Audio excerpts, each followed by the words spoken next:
بسم الله الرحمن الرحيم وبه نستعين. اللهم صل وسلم وبارك على سيدنا محمد على افضل الصلاه والسلام. حبايبي الغاليين عاملين ايه؟ يا رب اتمنى تكونوا بخير وفي احسن حال. جايين من عند الفراخ البيضه بتاعتنا اليوم ال 32. بسم الله ما شاء الله اللهم بارك. احنا طبعا بناكل الفراخ بدايل علف، بس طبعا مش بنقطع العلف، لا بنعمل نص كميه العلف. بنعمل نص كمية العلف والباقي بدايل.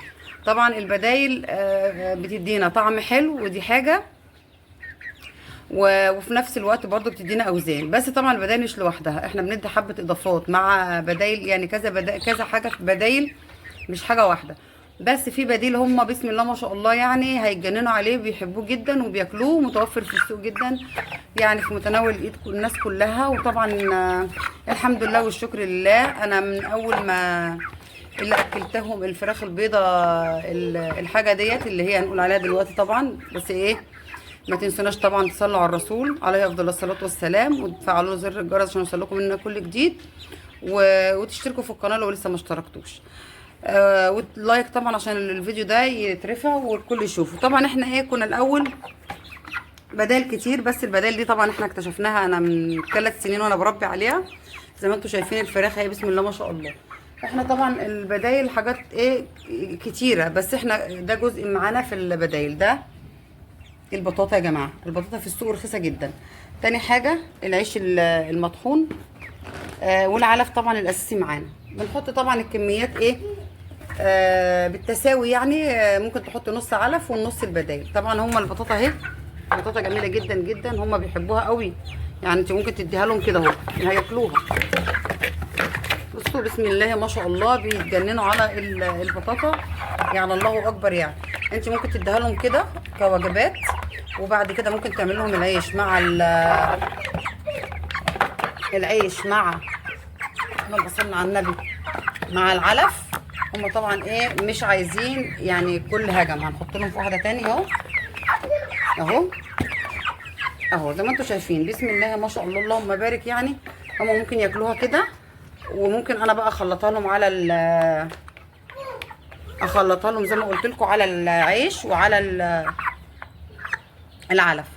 طبعا ما بنديهاش لوحدها، عشان طبعا ايه لازم الوجبه الغذائيه كامله تبقى كلها ايه فيها كذا عنصر غذاء.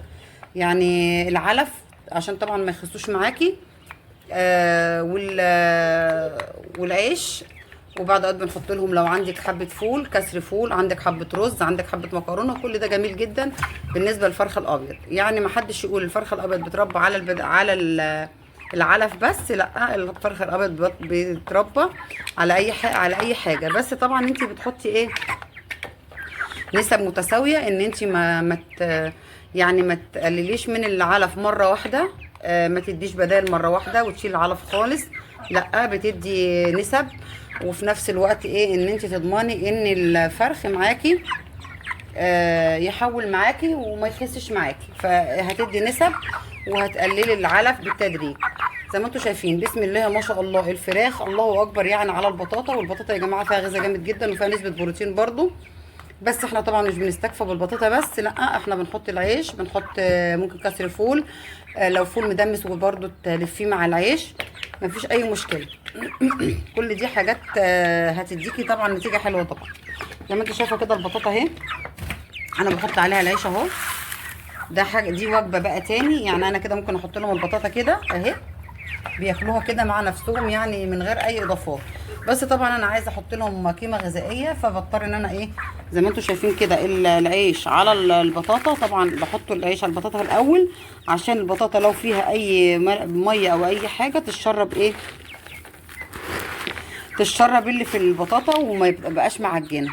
وهم بسم الله ما شاء الله انا ممكن يعني طول النهار انا احط البطاطا ديت ممكن 2 كيلو 3 كيلو في اليوم. طبعا الكيلو ب2 جنيه ونص، مش حاجه. هتوفري وفي نفس الوقت هتاخدي طعم حلو. وبقى بتيجي بقى بعد كده تدي الوجبه اللي احنا قلنا عليها بقى ايه اللي متساويه، ان انت بتحطي كسر فول، بتحطي العلف النص بالنص، فكده انت هتضمني الفرخ ان هو هيحول معاكي، مش هيخس معاكي ان شاء الله. عشان الناس اللي بتبقى خايفه الفرخ يخس معاها، لا، تاكدي ان انت لو عملتي الخلطه. يعني احنا بصوا العيش اهو، ده العيش عفوا البطاطا عليها العيش المكسر اهو، احنا حطيناها عشان طبعا اللي شايفين اهي مش عايزين ايه الحاجه تبقى مبلوله قدامهم، فاحنا حاطين لهم العلف مع العيش مع البطاطا، وبعد كده نحط نضيف العلف عليهم، كله هيتخلط مع بعضه، ان احنا نضمن ان ما يبقاش فيها نسبه بلل خالص. العيش هيتشرب، وبعد كده احنا هنحط العلف على العيش وعلى البطاطا.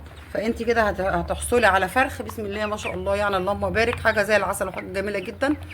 ده كفايه كمان الطعم، انت بتاخدي حاجه اكنها بلدي. يعني شايفين الفرخ بسم الله ما شاء الله، انت عودتيه. طبعا بنعود الفرخ او بناكل الفرخ من بعد اليوم ال20. احنا كنا بندي البطاطا بنسويها نص سوا. طبعا انا جربت دي وجربت دي، فالنيه جميله جدا برضو. النيه كمان بالنهار، ان الفرخ ما يبقاش قادر ياكل العلفه. حبه العلف بتبقى حاميه ويشرب عليها ميه كتير، فما بيبقاش قادر ياكلها. لكن انت تحط البطاطا فيها زي ميه، فيها سكريات بتعوض الفرخ الاجهاد الحراري برضو طول النهار. فانا ممكن طول النهار ببقى حاطه رك ان انا ابشر لهم البطاطا دي واحطها لهم اول باول كده، ان انا ما اخليهاش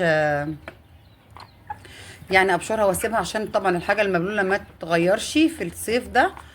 ان احنا طبعا بنعملها لهم ايه زي ما احنا قلنا كده، ممكن اديها لهم كده، وبعد كده ممكن ايه بقى بعد كده انا برضو اخلطها لهم بس بنسب قليله، عشان ما تقعدش قدامهم، عشان ما يحصلش اي تعفن في الاكل او يتخمر او ان هو يعمل لهم اي مشكله. فالبطاطا جميله جدا بالنسبه بالنهار بياكلوها وسهله الهضم، وطبعا الفرخ هياكل منها كتير وهي رخيصه، بالتالي هيحول طبعا. كل ما هياكل هيحول معانا زي ما انتم شايفين بسم الله ما شاء الله اللهم بارك. انا البطاطا طول النهار قدامهم ببشر لهم اول باول، وهم طبعا بيحبوها جدا. زي ما انتم شفتوا انا حطيت البطاطا جريوا عليها كلهم ازاي، وهنا اهو هم نايمين اهو. فبسم الله ما شاء الله اللهم بارك. يعني انا دي الوجبه اللي هي اللي اعتبر الاساسيه معايا. طبعا انا زي ما قلت بقى العلف ما منعتش العلف مره واحده، او ما قللتش العلف مره واحده، لا قللته بالتدريج. يعني بقيت احط كميه بسيطه بسيطه، بقيت لغايه ما وصلت لنص العلف، النص والنص علف والنص بطاطا، او التلات ارباع علف والتلات ارباع بطاطا والتلات ارباع عيش، او النص عيش وبطاطا والنص علف، بحيث ان انتي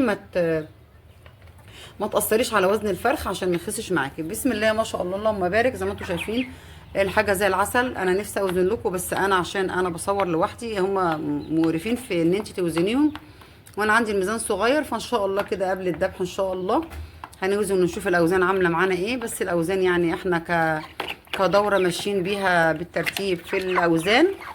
احنا كنا 5 ايام بنوزن، وجينا وزننا على الايام اللي هي غيرنا فيها العلف، برضو كانت الاوزان ممتازه معانا.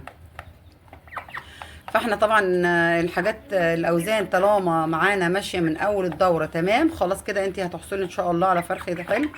هو بعد ال30 يوم ممكن يجيب لك 2 كيلو 2 كيلو وربع، وفي بعد اوقات 2 ونص، يعني على حسب ما ربنا ان شاء الله يريد كده، والاوزان تظبط معانا. في فرخ بيديكي 3 الا ربع في ال30 يوم او حاجه و30 يوم، وفي فرخ ما بيديناش. فاحنا نتمنى من ربنا، يعني احنا زي ما قلنا الدوره ماشيه معانا مظبوط، وماشيه معانا تمام من اول الدوره، كل اوزاننا مظبوطه. يعني جايبين الاوزان في الاعمار بتاعتهم يعني مظبوطه، في ال5 ايام، في ال10 ايام، في ال15 يوم.